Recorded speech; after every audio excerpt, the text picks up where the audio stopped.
When you look around the world and you see what's going on, the need for clean, stable sources of energy, you appreciate more than ever when you have it in your own country.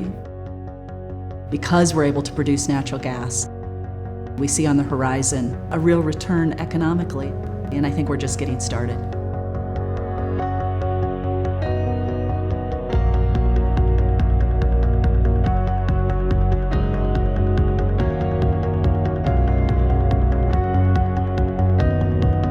We could actually be one of the most stable producers of clean energy for the world. Energy has been a huge part of our past and continues to be a huge part of our future. My name is Kelly Brough. I'm President and CEO of the Denver Metro Chamber of Commerce. Our primary focus is putting Coloradans to work. About 110,000 Coloradans are employed in the energy industry right now, and it's about $15.5 billion in economic activity every single year. What companies look for when they're deciding where to locate and where they're going to grow jobs or grow their company is stability, reliability, and energy is a key part of that. Air quality in Colorado matters a great deal to us. And there's probably no single action we could take that has a greater impact than transitioning to LNG. We're all very familiar with natural gas. We've been using it for decades. It's clean, it's abundant, it's accessible. LNG is simply a liquefied form of it that allows for easier transportation. Producing natural gas will deliver more than 1 million manufacturing jobs by 2025. It's critical that we ensure that we continue to produce clean natural gas for those companies and for every worker in the United States to have those opportunities.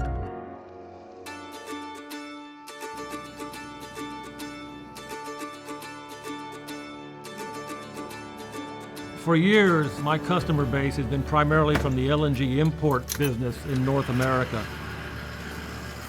Now that's starting to change. I'm getting more and more requests for training from industry involved in LNG as a fuel across a wide base, maritime, railroads, and vehicles. I have 28 years experience working with LNG and LNG emergency response techniques. My name is Kirk Richardson. I work for the Texas A&M Engineering Extension Service here in College Station, Texas. Our primary focus is the training of 80,000 first responders a year. Yeah. Kind of spread out where you can see all 3 pans on the table. These are just the roasting pans straight from the grocery store. We're going to demonstrate a variety of vaporization rates. Over here, I've got a pan full of water. Most first responders who witness LNG being poured on the ground are usually surprised by the speed at which it vaporizes. Nice thing about it, the LNG will boil away completely, will vaporize, and it's just about gone. You can see the ice formation. I'm dropping the temperature of the water. The LNG's gone, nothing left but the ice. The water is as clean as it was before I poured the LNG on it. If you spill LNG on the ground, all of it's going to vaporize. There'll be no traces of LNG left at the end of the day. There'll be no environmental cleanup. There'll be no residual material. LNG is just natural gas cooled down to its liquid state. Handled properly, it's just like any other normal hydrocarbon, transported or stored in heavily insulated tanks that are designed to contain a cryogenic material.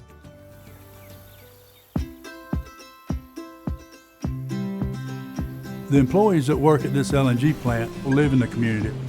They send their kids to school here, they attend church in this area. We like for our employees to be well educated, technical, safety conscious, and dedicated to their job. My name is Richard Rogers. I'm the Director of Peaking Operations for AGL Resources. I've been working in the LNG industry for 30 years. The main purpose of this plant is to take vapor natural gas and turn it into liquid natural gas. If we were not able to liquefy the gas, it would take 600 tanks the size of this one in order to store the natural gas, and it would have to be done at a high pressure. We're storing that amount in one tank at a very low pressure. The facility is an average peak shaving plant. There's probably 60 to 70 of these type of plants in the United States. The gas that comes into the LNG plant here is the same gas that you would get at your home for fuel.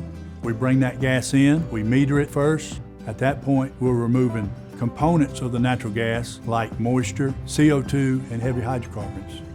After the gas has been purified, then it travels to our liquefaction area. Basically, it's a big refrigeration process. Through a series of heat exchangers, the gas is converted from a vapor to a liquid. That liquid is at minus 260 degrees Fahrenheit. Then the gas travels to the storage tank, right around 1 pound pressure, and it's stored in that tank until the demand requires us to regasify it, put it back in the distribution system. A typical LNG tank is a double-walled tank. The inner tank holds the LNG. The outer tank is the pressure vessel. There's insulation between the two. Basically, it's a big thermos. This LNG plant benefits all system customers as well. We truck LNG by loading at 10,000-gallon tankers and then deliver it to their fuel tank on site. It could be the marine industry, could be the railroad industry, could be industrial customers, could be over-the-road transportation.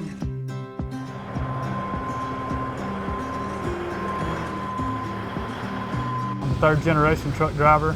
I've been hauling liquid natural gas for the last 10 years, pretty much all over the country. My name is Chris Tomlinson. I drive a tractor and trailer for a living. When I pull up on the scale, I exit the vehicle and meet the operator, and they weigh the truck. We'll hook the hoses up and we'll begin the loading process. You'll see some ice forming on the hoses and the connections, but that's basically the moisture in the atmosphere. In order to haul liquid natural gas, you have to have a commercial driver's license, Class A, you have to have a hazmat certificate, you have to have a tanker endorsement. At that point, they safely disconnect the hoses and the tanker's ready to hit the road.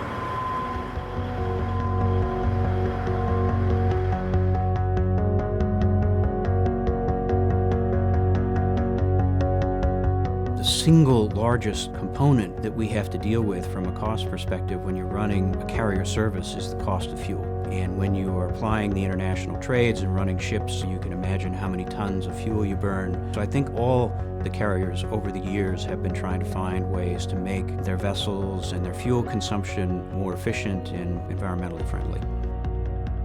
I am Brian Taylor. I am the Chief Executive Officer of the Port of Jacksonville.